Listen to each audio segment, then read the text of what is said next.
त्याचा दास मी अंकित तुका म्हणे नवविध भक्ती जाणे तोच शुद्ध.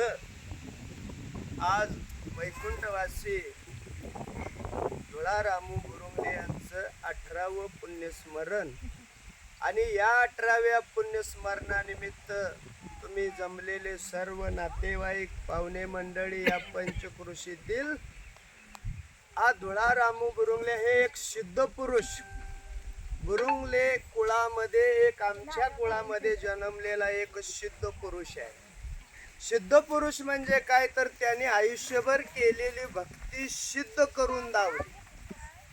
ते आज निघालं डॉक्टर अमकं तमकं पैसे दवाखाना ही ते काळ असा असायचा की त्या काळामध्ये सामान्य जनतेला कुठेही जाण्यासाठी जर का अनेक माणूस हा त्रिविध तापानं पोळलेला असतो. अनेक 3 प्रकारचा ताप मनुष्य जीवनात आलेला असतो आणि असा ज्या वेळी प्रसंग येईल त्यावेळी एकमेव आधार असायचा. कुठं काही फोन नसायचं काही नसायचं पण इथपर्यंत लोकांची लाईन असायची. ह्याला काय कारण होतं तर गुरु हा धैर्याचा डोंगर कदा काळी डरमणेना ही शक्ती धुळदादात होती.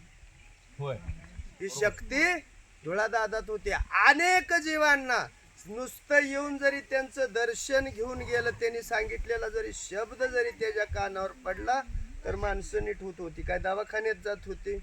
माझ्या लहानपणीची गोष्ट आहे. आमुष्याच्या दिवशी एक 10, 20, 5, 25 बैलगाड्या वाडीत येत होत्या.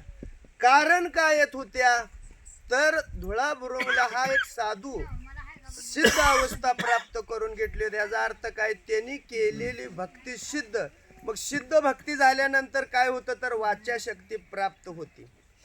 कारण हा शास्त्रातला विषय पण भोळ्या भक्तीमध्ये त्यांना वाचा शक्ती प्राप्त होती आणि त्यांच्या वाचेतून गेलेला प्रत्येक शब्द काळभैरवाला सत्य करावा लागत होता. कारण का तर भक्तीचा जिव्हाळा फक्त त्यांना माहित होता. त्यांनी आयुष्यात कधी प्रपंच म्हणलं नाही. आयुष्यात कधी जमीन जागा असले काही डोक्यातच नव्हतं. जाणे भक्तीचा जिव्हाळा आणि तो दैवाचा पुतळा म्हणले. मग आता काय झालंय आता आपण बुरुंगलेच्या कुळीतच आहे. धुळा बुरुंगल्यान जर जमिनीची माती उचलून कपाळा लावली तर माणूस नीट होत होता. आता आपल्या बोलण्यानं वागण्यानं माणूस जवळ यायचा बंद झाला. कारण आपल्याकडं भक्ती नाही, ज्ञान आहे. ज्ञान भरपूर झालं. कशाचं झालं पैसे साठवायचं झालं, राजकारण करायचं झालं, माणसात फोडाफोड करायचं झालं पण भक्तीचा जिव्हाळा नाही. त्यांना जर देवाची पूजा नाही केली तर सुताक पडल्यासारखं वाटत होतं. आपणाला पाणी घालायचं वाटतंय. आपणाला लहानपणापासून आपल्या आई वडिलांनी काही संस्कार केलं. रविवारी तर पाणी घालायला जात होता. आता तुम्ही आम्ही कोण जातोय का? पाडवा आल्यानंतर व्हॉट्सअपवर पार मारते. आमचा भक्ती सुद्धा व्हॉट्सअपवर आहे. हे आधुनिक युग आहे. पण त्या साधूनं त्या महात्म्यानं आयुष्यभर भक्ती करणे म्हणजे सोंग नव्ह.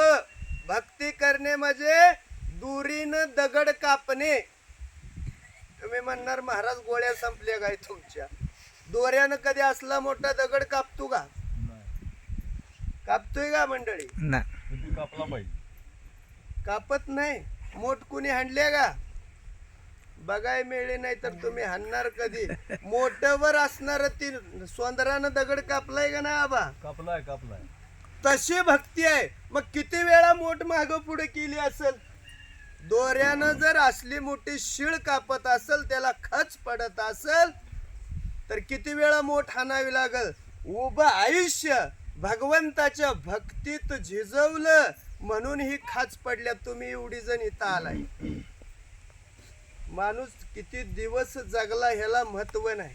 किती दिवस जगला याला महत्व नाही. मेल्यानंतर किती दिवस त्यांचं नाव पाठीमागं असतंय ही त्याला किंमत आहे. आज 18वं पुण्यस्मरण आहे. तुम्ही नातेवाईक सर्वजण आला. आज त्यांचं पुण्यस्मरण आहे आणि पुण्यस्मरण का करावं पुढल्या वर्षी सांगतो तुम्हाला. लवकर इथं पुढल्या वर्षी एक अर्धा पाऊण तास प्रवचन का करावं पुण्यस्मरण. आज केलेलं अन्नदान, आज केलेलं नामस्मरण, आज केलेलं दान धर्म आजचं जे होईल ते आजच्या दिवसाचं पुण्य तुमच्या स्वर्गातल्या या महात्म्याच्या पदरी पडतं म्हणून करायचं असतंय. आता सर्वांनी उठून उभं राहा, एक 5 अभंग म्हणू आणि त्यांचं फुलाचा अभंग म्हणून फुलं टाकून नंतर आरती करू. चला उठा.